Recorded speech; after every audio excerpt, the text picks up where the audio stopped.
अस्सलाम students, concept clear now के platform से मैं हूं जाहिद इकबाल।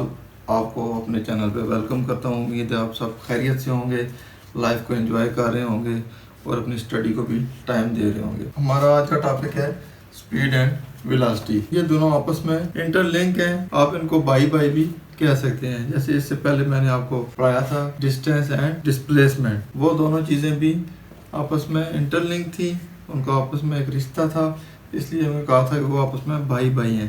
इसी तरह स्पीड एंड वेलोसिटी, ये दोनों भी आपस में मिलते जुलते हैं, थोड़ा सा डिफरेंस है। इनमें एक स्केलर क्वांटिटी और एक वेक्टर क्वांटिटी है। उसमें भी ऐसे ही था, जो डिस्टेंस था वो स्केलर था और जो डिस्प्लेसमेंट थी वो वेक्टर थी। इसी तरह ये स्पीड स्केलर है और वेलोसिटी वेक्टर है। स्पीड किसी भी चीज़ के बिहेवियर को शो करती है कि ये कितना तेज चल रहा है। कोई गाड़ी है, वो मूव करती है, कितनी तेज़ चलती है, ये इसकी स्पीड है। और वो किस डायरेक्शन में जा रही है, साथ ही डायरेक्शन भी इन्वॉल्व हो गई है, तो वो वेलोसिटी है। लेक्चर का बाकायदा आगाज़ करने से पहले आप सब दोस्तों से रिक्वेस्ट है, चैनल को सब्सक्राइब करें। स्पेशली जो न्यू व्यूअर्स हैं, चैनल को लाजमी सब्सक्राइब करें, वीडियो को लाइक दोस्तों के साथ शेयर करें और बेल आइकन को लाजमी प्रेस करें, ताकि मैं नए आने वाली वीडियो नोटिफिकेशंस और नया आने वाला टॉपिक टाइमली आपके पास मिल जाए और आपकी स्टडी में किसी भी किस्म की हर्डल ना आए। टॉपिक की तरफ वापस आते हैं। आज हमारा जिस चीज़ पे फोकस होगा वो स्पीड पे होगा।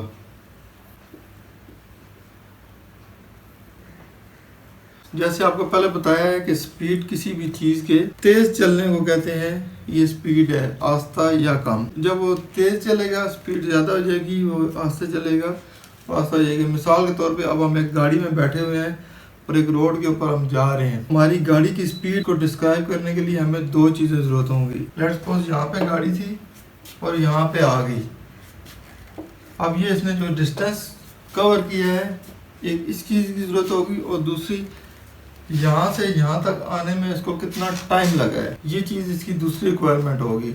जब इन दोनों चीज़ों को हम आपस में कोरिलेट करेंगे तो हमारी स्पीड निकल आएगी। लेट्स सपोज यहाँ से यहाँ जाने में उसको 1 घंटा लगा है और ये टोटल किलोमीटर था 80। इट मीन्स कि 1 घंटे में इसने 80 किलोमीटर का डिस्टेंस कवर किया है, तो इसकी स्पीड हो जाएगी 80 किलोमीटर पर आवर। 1 घंटे में इसने 80 किलोमीटर किया है। लेकिन यही गाड़ी तेज हो जाती है और यही डिस्टेंस आधे घंटे में तय कर लेती है, तो फिर क्या होगा, डिस्टेंस उतना ही होगा, हमारा टाइम हाफ हो जाएगा। जहाँ हमने जो 80 किलोमीटर का डिस्टेंस था वो 1 घंटे में तय किया था, अब वो डिस्टेंस हमने आधे घंटे में तय कर लिया है। इट मीन्स कि हमारी स्पीड डबल हो गई है। हमने हाफ टाइम में उस टारगेट को अचीव किया है। अब जो हमारी स्पीड होगी वो 80 किलोमीटर पर आवर के बजाय 160 किलोमीटर पर आवर हो जाएगी, क्योंकि टाइम इसमें थोड़ा लगा है, डिस्टेंस उतना ही है। डिस्टेंस डेल्टा एस से होता है और जितने टाइम में हमने उसको कवर किया है वो डेल्टा टी से लिखते हैं। स्पीड का हम अगर मैथमेटिकली फार्मूला देखें तो स्पीड जो है इसको हम v से शो करते हैं। Speed is equal to distance covered divided by time. और स्पीड को हम स्मॉल v से शो करते हैं। इसका फार्मूला ऐसे होगा, v is equal to delta, ये डिस्टेंस था, ओवर डेल्टा टाइम। और हम इसको ऐसे भी लिख सकते हैं। अब डेल्टा डिस्टेंस का मतलब होता है कि टोटल डिस्टेंस, और डेल्टा टाइम का मतलब है टोटल टाइम। इसमें हम फाइनल में से इनिशियल टाइम निकालेंगे तो हमारे पास टोटल टाइम निकल आएगा। इसी तरह डिस्टेंस को भी हम निकाल सकते हैं। तो हम इसे लिखेंगे v is equal to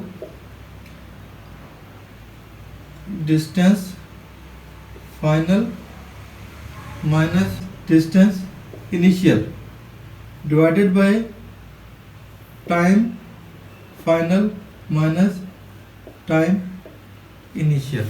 distance को हमने बताया था कि एस से भी हम शो करते हैं, डी से भी शो करते हैं, एक्स से भी शो करते हैं। मुख्तलिफ जगह पे इसकी मुख्तलिफ हिसाब से एडजस्टमेंट करते हैं।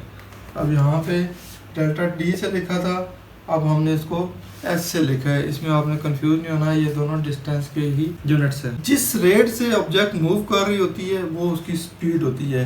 वो रेट ज़्यादा होगा, स्पीड ज़्यादा होगी, रेट कम होगा तो स्पीड कम होगी। स्पीड का हमने फार्मूला पढ़ा है और इसकी रिक्वायरमेंट्स पढ़ी हैं। अब इसमें कहीं भी डायरेक्शन इन्वॉल्व नहीं है, स्पीड में डायरेक्शन इन्वॉल्व नहीं होती, सिर्फ डिस्टेंस और टाइम इन्वॉल्व होता है, इसलिए ये स्केलर क्वांटिटी है। 1 घंटे में 100 किलोमीटर डिस्टेंस कवर करता है तो उसकी स्पीड 100 किलोमीटर फी घंटा के हिसाब से होगी। क्योंकि स्पीड स्केलर क्वांटिटी है, इसका यूनिट है मीटर पर सेकेंड। बुक में एक मिसाल दी गई है कि आप इस्लामाबाद से पेशावर की तरफ सफ़र करते हैं मोटरवे M1 से।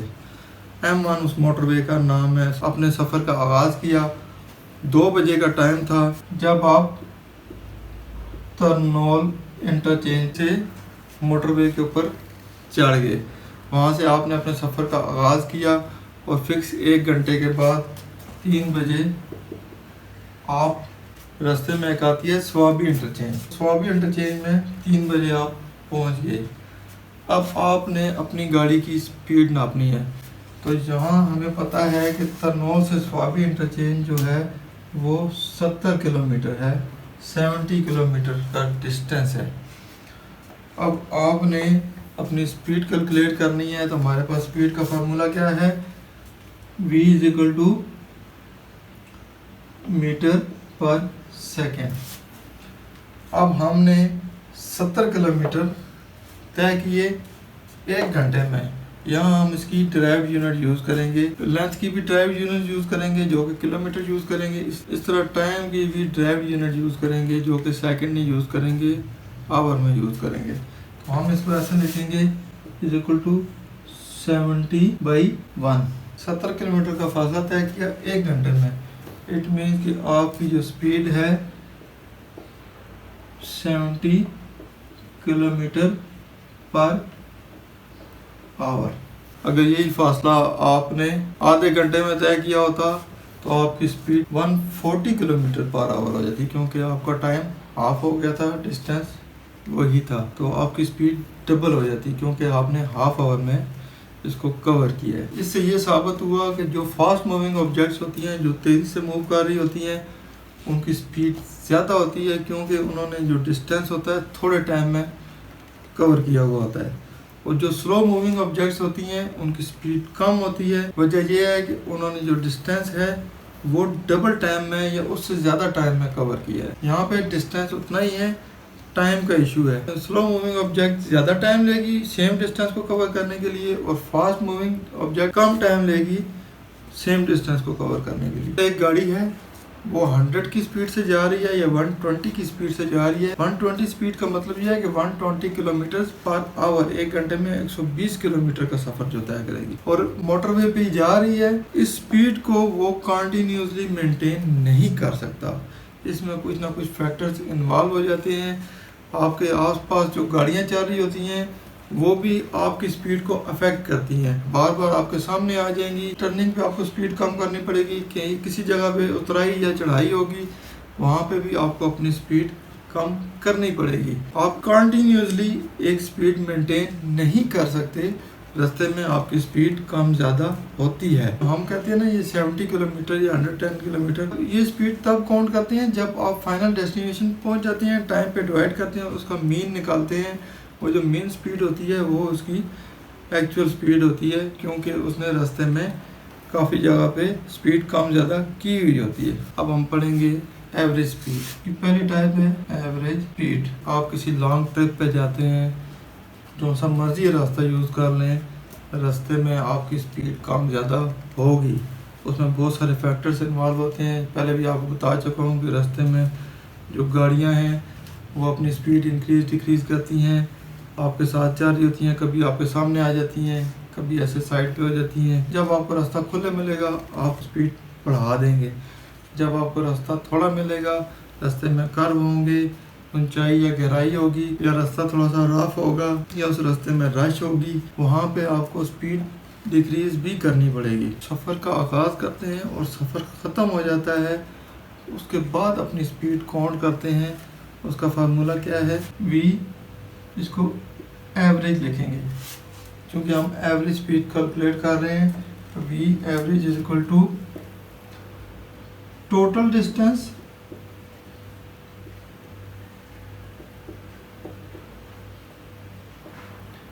डिवाइडेड बाय टोटल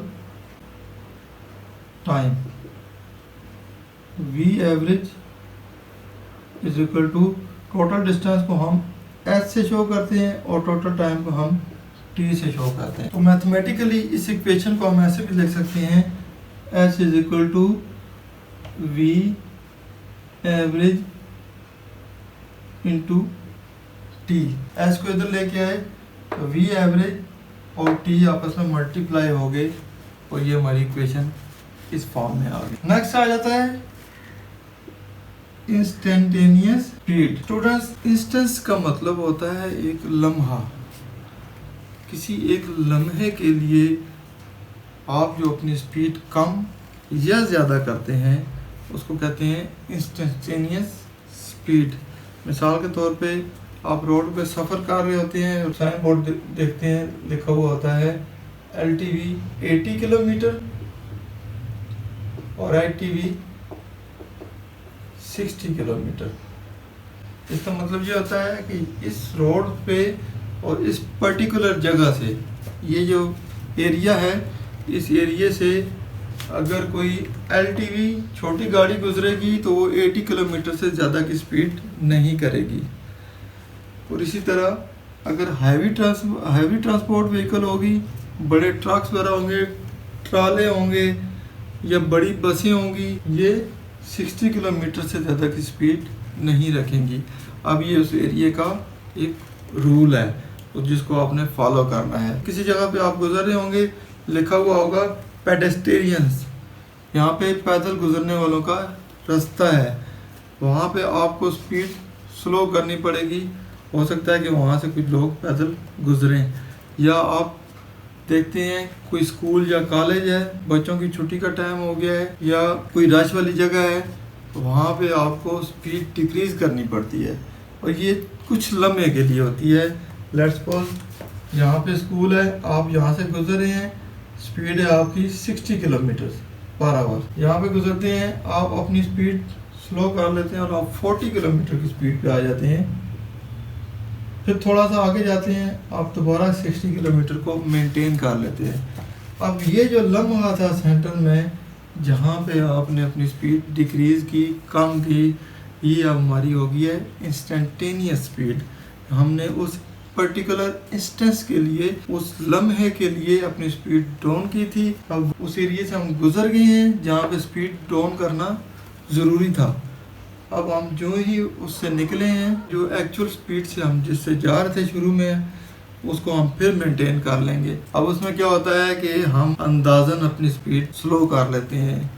अब कोई स्कूल आ जाता है या कोई ऐसी रश वाली जगह आ जाती है तो हम अंदाज़न ही खुद ही, आप एक ड्राइवर हैं, आपका माइंड हिसाब से सेट हुआ होता है कि आप ऑटोमेटिकली ही वहाँ पे स्पीड डाउन कर लेते हैं। यह आपकी एक डेली प्रैक्टिस होती है, आप डेली सफ़र कर रहे हैं तो आप इस तरह कर रहे होते हैं और ये खुद ब खुद ही हो रहा होता है। अगर आप इस दौरान अपनी गाड़ी के स्पीडोमीटर को चेक करें या अपने बाइक के स्पीडोमीटर को चेक करें तो जो रोड पे स्पीड लिखी हुई होती है काशन के तौर पे कि यहाँ पे अपनी ये स्पीड मेंटेन करनी है, तो आप हैरान हो जाएंगे कि अंदाज़न आपकी वही स्पीड होगी जो वहाँ पे लिखी हुई होगी, तकरीबन सेम स्पीड। अगर यहाँ पे एक साइन बोर्ड है और लिखी हुई है स्पीड 40 किलोमीटर, तो आप अगर गौर करें अपने स्पीडोमीटर पे तो आपको पता चलेगा कि आपकी स्पीड एक्चुअल में वहाँ पे तकरीबन 40 किलोमीटर ही होगी। तो स्टूडेंट्स, स्पीड की जो तीसरी टाइप आती है वो है यूनिफॉर्म या वेरिएबल स्पीड। स्टूडेंट्स, एक गाड़ी है, एक रास्ते से जा रही है और एक रेगुलर इंटरवल के बाद अपनी सेम स्पीड को मेंटेन किए हुए है। लेट्स सपोज हर 5 मिनट के बाद 10 किलोमीटर का फासला तय कर रही है।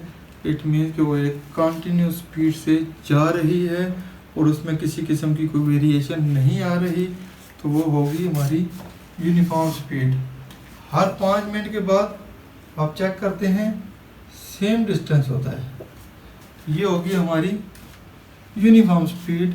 इसमें यूनिफॉर्मिटी है, किसी किस्म की वेरिएशन नहीं है और एक फ्लो के साथ जा रही है। अगर उसमें वेरिएशंस आ जाती हैं, पहले 5 मिनट में तो उसने इतना ही सफ़र तय किया, दूसरे 5 मिनट में इतना कर दिया, तीसरे 5 मिनट में हो सकता है इतना कर दे।